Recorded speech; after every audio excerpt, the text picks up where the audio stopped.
I'm here with Tony Pereira with Pereira Cycles, and he brought us a couple bikes to show.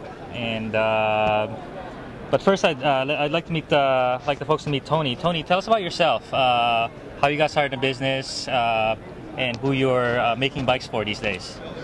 I moved here from Salt Lake City 2 years ago, and we've always been an avid mountain biker, and was a bike shop mechanic for a long time before I started building bikes. I see. And had some of the tools to do the job, and slowly tinkered into it, and before I made my first real bike.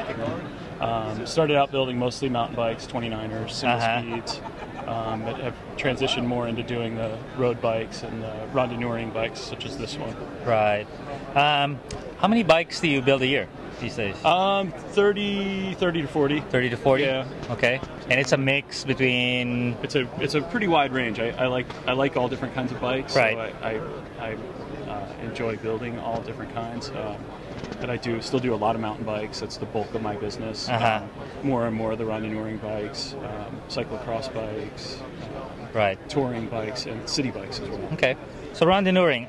Before we get into the bike, describe to us what is randonneuring and what are the special needs as a bike builder? Sure. Randonneuring is long distance, non-competitive cycling. They're organized events.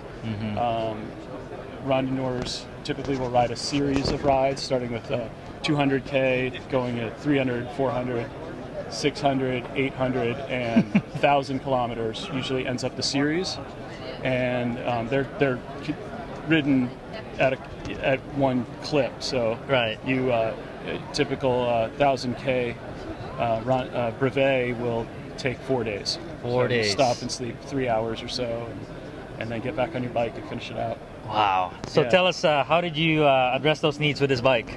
Well, this bike's built to carry a front handlebar bag, so you can have some clothes and food with you, a pretty large bag that you can put your map and your cue sheet in the front. And it has full fenders for riding in all weather, and lights for riding at night. It's got a generator front hub with a halogen headlight. I don't have the tail lights on here, but it has mounts for LED tail lights in the back here. I see. He also wanted to be able to carry a little extra luggage, so we built some lowrider racks for front panniers as well. 3 water bottle cages, so he's got lots of water. Wow. Integrated bell on the bell mount on the stem. He likes his pump on the left seat stay, so we put a pump peg back there. I see. People that ride these randonneuring events spend a lot of time in the saddles, so they really know what they want, and it's a great opportunity for me to build a really integrated bike that addresses all of their needs, which is what I'm really all about. Is, my customers come to me because they want a specific thing, and we work together to come up with an ideal. So you don't have a problem with a customer who knows exactly what he wants? No, sometimes it's good, sometimes it's bad. Right. Some people are great. This guy was particularly great to work with because he knew exactly what he wanted, and he had a lot of ideas, and he said, here's what I need, and he let me do all the design. He didn't say he didn't put any input in. He didn't give me any input as to how he wanted it to look. Right, the design constraints. Right. He just told me what his needs were. Functionality was. It was.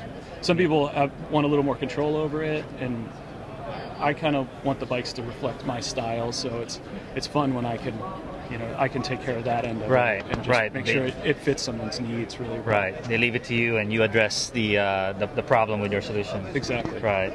Anything else we missed on this bike? He uses new old stock Mayfac Raid brakes that were probably made in the late 70s. Yeah, I noticed those brakes. People have always loved them, and he found a pair. Apparently, they're pretty easy to find online. I see. And so that's one really unique feature of this bike. It has braze-on mounts that will only work with those brakes. So he's fully dedicated to it. Right, he's committed. Yeah, he's committed to these brakes. Yeah. No, that's it. It's a perfect integrated randonneuring bike. Right, and it sure looks like it. Well, thank you, Tony. Let's move on to the next bike. All right. This greenish bike we have in front of us. This is the what I'm calling the city bike. City bike, Yeah. Built for a guy in Portland here. He's going to ride it every day. He's going to conduct business. Yeah, he's a on sales his bike. rep, so he's an outdoor industry sales rep. So he's we've got a little front rack so he can carry his briefcase or some important his laptop and stuff, and then a rear rack so he can run panniers for extra cargo. And we're planning on doing a trailer for this as well. A trailer. So, yeah. So Brilliant. we can bring some samples with him also. Right. But we got disc brakes for good wet weather stopping power, and a dynamo generator hub for the lighting system front and rear. Just a great all-around everyday bike. A comfortable upright position for riding in traffic. Right. It certainly looks functional, and I love the integrated look of it as well, even with the green brooks. Yeah, all the that way was through. kind of a win at the last minute. They were out of the honey saddles, so I said, "Hey, how about that green?" Yeah, it all fits in together well.